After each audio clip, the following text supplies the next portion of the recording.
यहां पर हमने एक न्यूमेरिकल दे रखा है कि power supplied to a particle of mass 2 kg varies with time as P is equal to 3t² by 2 watt.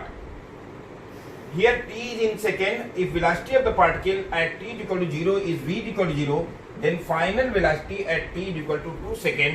आपके पास ये 4 ऑप्शंस हैं और इनमें से कोई ओनली 1 ऑप्शन इज करेक्ट.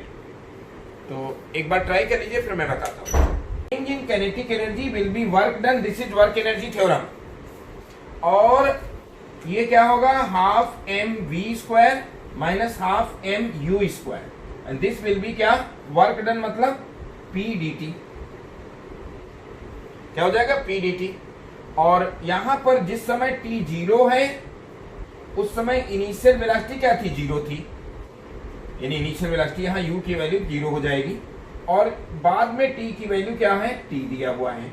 तो p के प्लेस पे आप लिखेंगे 3/2 t² dt.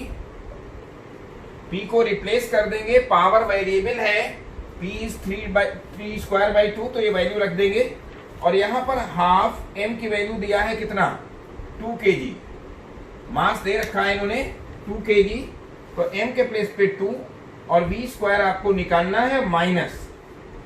ये चूंकि u 0 हो जाएगा तो -1/2 m तो 2 रहेगा इंटू 0, क्योंकि t इज इक्वल टू 0 पर वेलोसिटी 0 दिया है और t इज इक्वल टू 0 से t इज इक्वल टू 2 तक आप लिमिट ले लेंगे. आपको 2 सेकेंड पर निकालना है तो t की वैल्यू 0 से, तो यहां पर 2 कट जाएगा and v² will be nothing but 3/2 t³ 3. इसका जो है t² का इंटीग्रेशन जो होगा, t² का इंटीग्रेशन जो होगा वो t की पावर 2+1 अपॉन 2+1 x की पावर n dx का फॉर्मूला लगाया है. तो t की पावर 2+1 ये t³ हो जाएगा और अपॉन t+1, और ये 3/2 कांस्टेंट बाहर है. और t की लिमिट्स क्या है, 0 से 2 तक. तो इससे जो v² आ रहा है ये आ जाएगा क्या, 3/3 तो कट ही जाएगा. तो अब आ जाएगा v² कितना, 1/2 इंटू कितना, हाँ शायद सेकेंड ही आएगा, नहीं शायद सी ऑप्शन आ रहा है. अब तो हो ही गया ना, t की वैल्यू यहाँ 2 रखेंगे तो 2³ और अपान तो कुछ है नहीं, 2³ माइनस 0³ हो जाएगा. तो ये आ जाएगा कितना, 4. तो v² इज 4, तो v की वैल्यू 2 आ जाएगी. प्रॉब्लम जरा लिखिएगा, क्या है कि a body is moved, a body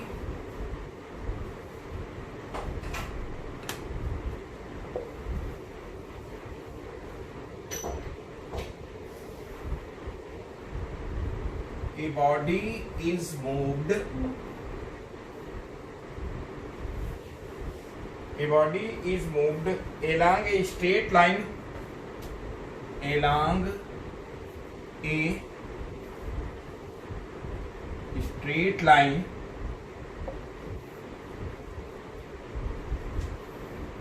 by a machine delivering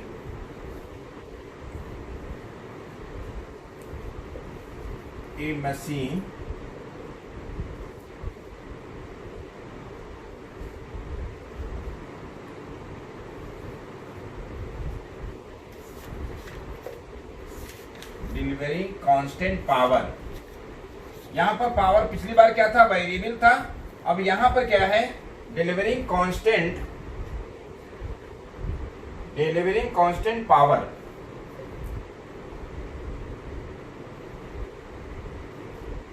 The distance moved by the body, the distance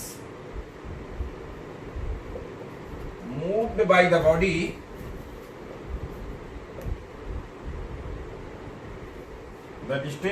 the body by time t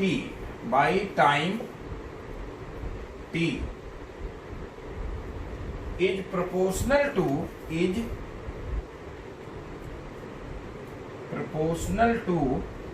आपको ये भी बहुत इंपॉर्टेंट है, पूछा गया क्वेश्चन है, t की पावर 1/2, बी ऑप्शन है t की पावर 3/4, सी ऑप्शन है t की पावर 3/2. और डी ऑप्शन है टी की पावर 2। कोई एक ही ऑप्शन सही है, आप जरा इसको ट्राई करिए। काइनेटिक एनर्जी 3/2 आ रही है। हाँ 3/2 सही है। Change in kinetic energy will be work done, और यहाँ है क्या, डिस्टेंस निकालना है।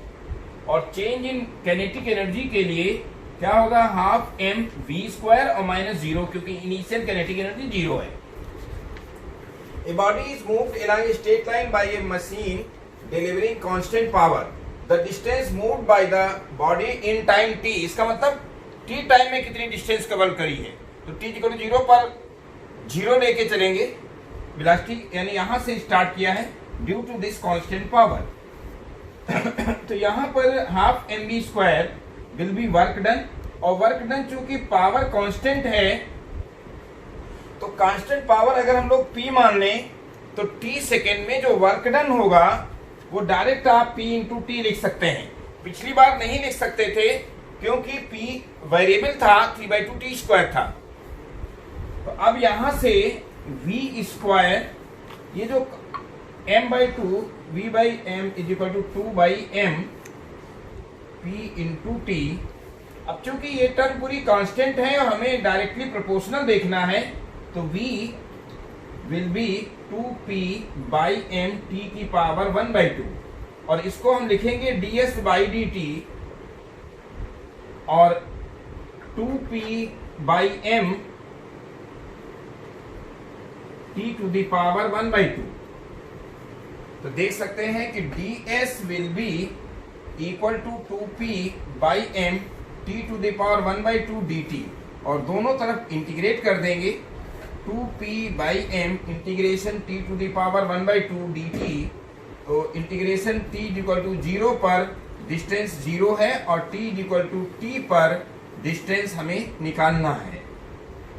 तो ये इंटीग्रेशन ds s हो जाएगा, और इसकी लिमिट 0 to s, और ये 2p/m ये हो जाएगा t टू द पावर 1/2 + 1, और अपान हो जाएगा 1/2 + 1। तो ये 1/2 + 1 कांस्टेंट है, 2p कांस्टेंट है, s-0 s आ जाएगा, और यहाँ अगर कांस्टेंट हटा दें तो प्रोपोर्शनलिटी का साइन ले लें, और ये आ जाएगा कितना, 3/2। तो s is directly proportional to 3/2, that is third option is correct. यहाँ पर एक थोड़ी सी मिस्टेक ये हो गई थी, जब हम स्क्वायर रूट लेंगे तो t का स्क्वायर रूट t की पावर 1/2 होगा, और ये 2p/m अंडर रूट में आ जाएगा। तो ये यहाँ अंडर रूट में रहेगा, और ये भी यही कह रहे थे ना बेटा आप? तो ये अंडर रूट 2p/m यहाँ पर भी अंडर रूट हो जाएगा।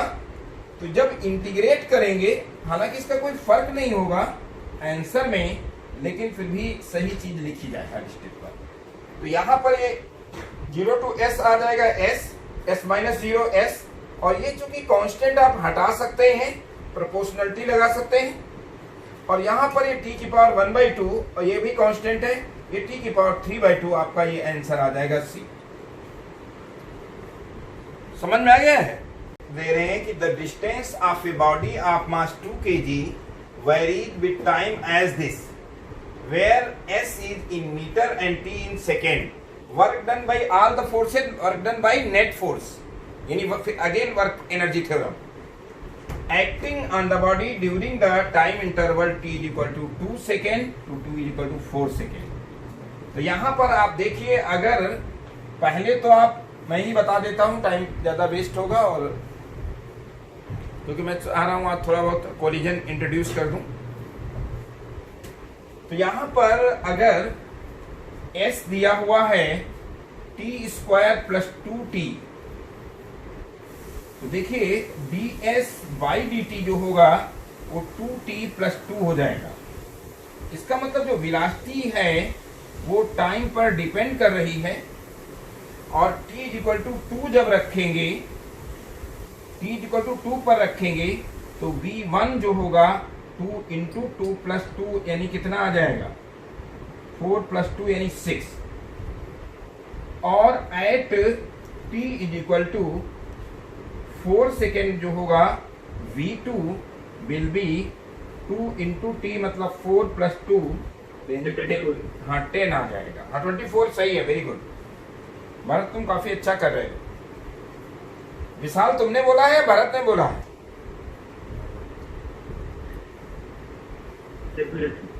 ठीक है बेटा, बहुत अच्छा कर रहे हो, वेरी गुड। और इसमें अब आप पूछा है work done, and work done is nothing but K final minus K initial, यही है वर्क एनर्जी थ्योरम।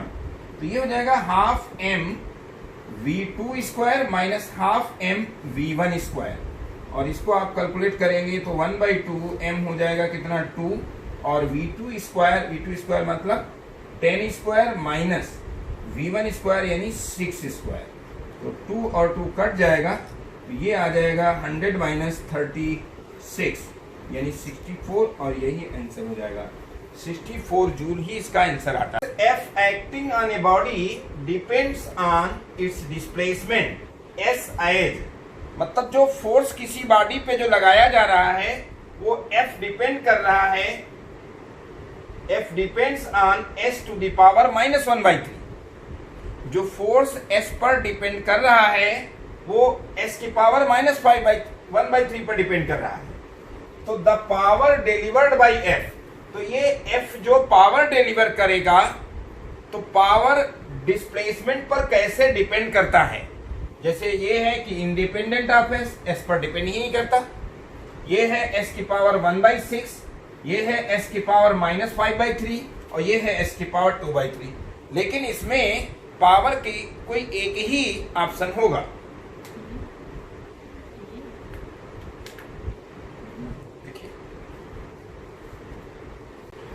इसको सॉल्व करने के लिए इसमें एक ये फार्मूला यूज किया जाएगा, पावर जो है F इंटू वी भी होता है। अगर सेम डायरेक्शन है तो ऐसे ही होगा, अदरवाइज FV cos थीटा हो जाएगा अगर फोर्स वेलोसिटी की डायरेक्शन अलग अलग है। लेकिन यहाँ वन डायमेंशनल है, फोर्स और वेलोसिटी सेम डायरेक्शन में। यहाँ दिया हुआ है FV depends on S to the power -1/3। F होता है MA, S की पावर क्या -1/3।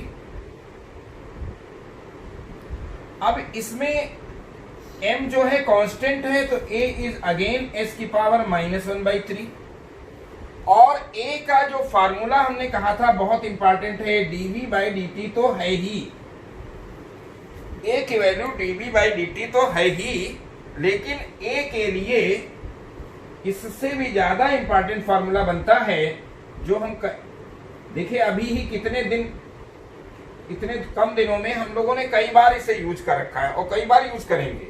मैकेनिक्स में ये फार्मूला कि ds/dt ये v हो जाता है और dv/ds। यहां जो a है dv/dt था, dv/ds, ds/dt v हो गया है, v dv/ds, ये बहुत इंपॉर्टेंट फार्मूला है। तो इसमें a को हमने रिप्लेस किया, और ये क्या है s की पावर -1/3, तो ds इस तरफ आ जाएगा v dv। यहां हमने m कांस्टेंट था यूं ही एलिमिनेट कर दिया क्योंकि प्रोपोर्शनलिटी है, इक्वलिटी नहीं है। प्रोपोर्शनलिटी में कोई भी कांस्टेंट आप एलिमिनेट करते हो, जब चाहो तब छोड़ दो। तो दिस डिपेंड ऑन s की पावर -1/3, तो आप देख सकते हैं कि v dv डिपेंड्स ऑन, अच्छा यहाँ ds भी आ जाएगा इस तरफ, s की पावर -1/3 ds। तो इंटीग्रेटिंग बोथ साइड्स, दोनों तरफ इंटीग्रेट करेंगे तो v dv depends on integration s की पावर -1/3 ds। तो ये हो जाएगा क्या, और लिमिट्स अगर लेना चाहें तो s की वैल्यू 0, और यहाँ पर v की वैल्यू 0, और यहाँ पर s की वैल्यू s, और यहाँ पर v की वैल्यू v। तो ये v स्क्वायर अगली स्टेप में आ जाएगा v²/2 और 0 to v, and it depends on s to the power -1/3 + 1 और अपॉन -1/3 + 1। तो ये जो कांस्टेंट आएगा ये, और ये 2 जो आएगा इससे कोई मतलब नहीं रहेगा क्योंकि प्रोपोर्शनलिटी है, कांस्टेंट को एलिमिनेट कर सकते हैं। तो यहां अगेन आ जाएगा क्या, v², and it depends on v², it depends on S की पावर क्या होगी -1/3 + 1 यानी कि 2/3। तो इसका मतलब ये हुआ कि v डिपेंड्स ऑन s की पावर 1/3, क्योंकि दोनों तरफ स्क्वायर रूट ले लिया, यहां 2 चला गया और यहां 2 चला गया।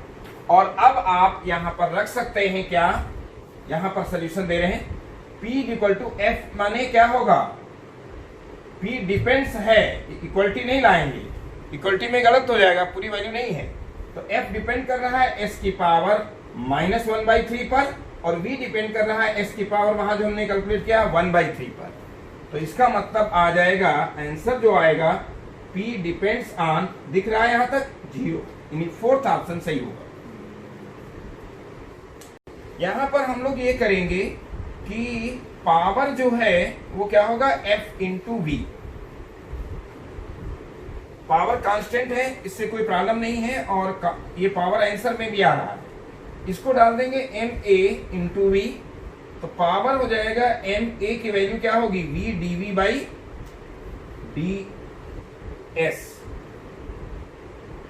क्योंकि डिस्टेंस हमें निकालना ही है। ये क्या हो जाएगा ma, a की वैल्यू v dv/ds इंटू क्या हो जाएगा v। तो अब हम p को इस तरफ लाएंगे, क्योंकि कांस्टेंट है, तो ds will B m × v² p into क्या होगा dv। तो इंटीग्रेटिंग बोथ साइड्स,